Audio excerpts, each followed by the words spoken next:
سیدنا امیر معاویہ رضی اللہ تعالیٰ عنہ کو جس حدیث کی بیس پر بدترین بادشاہ ثابت کیا جاتا ہے اس کا دار و مدار ہے سیدنا سفینہ رضی اللہ تعالیٰ عنہ پر۔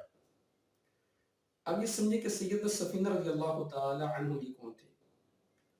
یہ ام سلمہ رضی اللہ تعالیٰ عنہ جو ام المؤمنین ہے، ان کے آزاد کردہ غلام تھے، اور ابو داؤد کے اندر حدیث ہے، وہ خود کہتے ہیں کہ کنت مملوکا لام سلمہ رضی اللہ تعالیٰ عنہ، کہ میں ام سلمہ رضی اللہ تعالیٰ عنہ کا غلام تھا، اور ام سلمہ رضی اللہ تعالیٰ عنہ نے ان کو اس شرط پر آزاد کیا تھا کہ آپ نے ساری زندگی نبی اکرم صلی اللہ علیہ وسلم کی خدمت کرنی ہے، یعنی غلامی کرنی ہے۔ تو کہتے ہیں کہ میں نے ان سے کہا کہ اگر آپ یہ شرط نہ بھی لگاتی نا تو تب بھی میں نے ساری زندگی نبی اکرم صلی اللہ علیہ وسلم کی غلامی کرنی تھی، خدمت کرنی تھی۔ تو سفینہ ان کا لقب تھا اور ابو عبد الرحمن ان کی کنیت تھی۔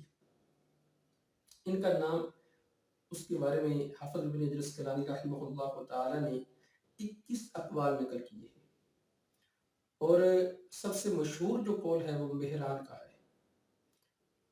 اب ان کا نام سفینہ کیسے پڑا، یہ بھی دلچسپ واقعہ ہے، اس کا خلاصہ آپ کے سامنے بیان کر دیتا ہوں۔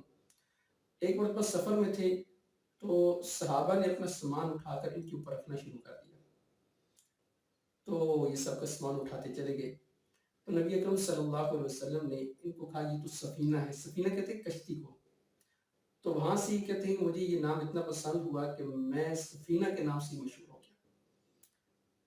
تو سیدنا سفینہ رضی اللہ تعالیٰ عنہ یہ مکہ کے رہنے والے تھے، اور ان سے جو خلافت کی حدیث نقل کی ہے سید ابن جمحان نے، وہ بصرہ کے رہنے والے تھے۔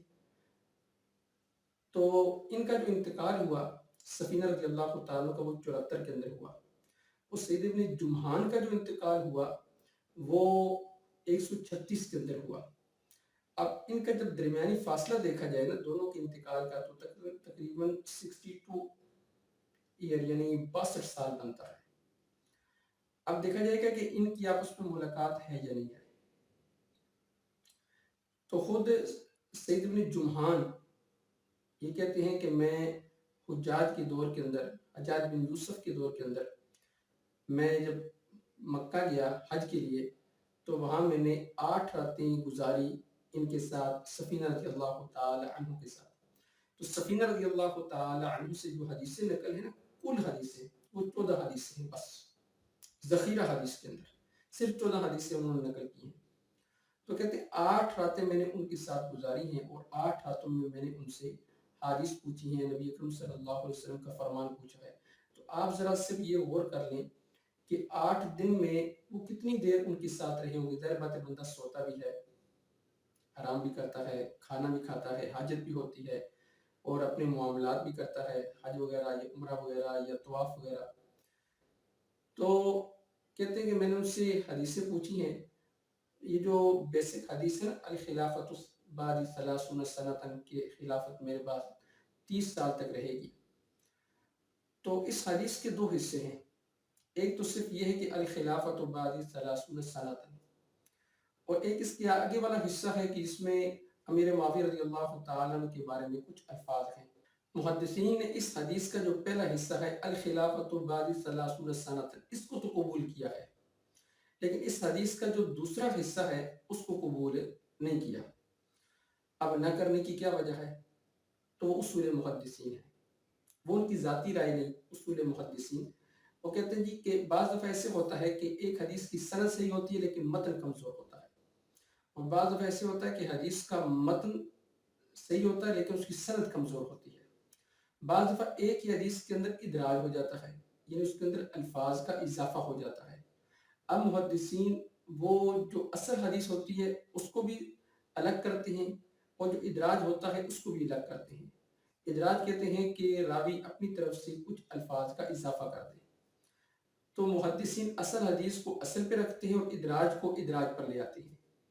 تو اس یہاں بھی محدثین نے جو اصل حدیث تھی الخلافت بعد 30 سنۃ، اس کو تو قبول کیا ہے، لیکن جو سیدنا امیر معاویہ رضی اللہ تعالی عنہ کے جو الفاظ تھے ان کے بارے میں وہ قبول نہیں کیے۔ اس کی کیا وجہ؟ وہ بیسک وہ اصول ہیں محدثین کے، ذات نہیں، ذاتی رائے نہیں ہے۔ سید ابن جمحان سے بیسک اس حدیث کو 6 افراد نے نقل کیا ہے۔ حشرج بن نباتہ نے، عبد الوارث بن سعد نے، اور العوام بن حوشب نے، حماد بن سلمہ نے، ابو طلحہ یحییٰ بن طلحہ نے، اور الحجاج نے۔ یہ 6 افراد ہیں جنہوں نے اس حدیث کو سید ابن جمحان سے نقل کیا۔ پھر اس حدیث کے نیچے آگے تقریباً 75 یعنی 75 ترک بنتے ہیں، لیکن سب سے مزے کی جو بات ہے نا وہ یہ کہ سید ابن جمحان کا ان الفاظ کو نقل کرنے میں کوئی متابع نہیں ہے، یعنی وہ بالکل اکیلے ہیں۔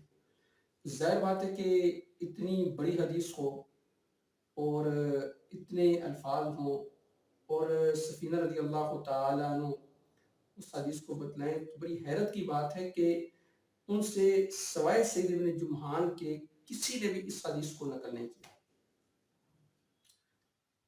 تو اسی لیے اصول محدثین کے تحت اس حدیث کو، اس کا جو سیدنا امیر معاویہ رضی اللہ تعالیٰ عنہ کے بارے میں جو الفاظ ہیں ان کو محدثین نے قبول نہیں کیا۔ اسی لیے علامہ البانی رحمہ اللہ تعالیٰ نے بھی یہ کہا ہے کہ حشرج بن نباتہ کے تفرد کی وجہ سے یہ حدیث ضعیف ہے، جس کو انجینئر صاحب نے وہ صحیح لکھا ہے، حالانکہ علامہ البانی نے اس کو ضعیف کہا ہے۔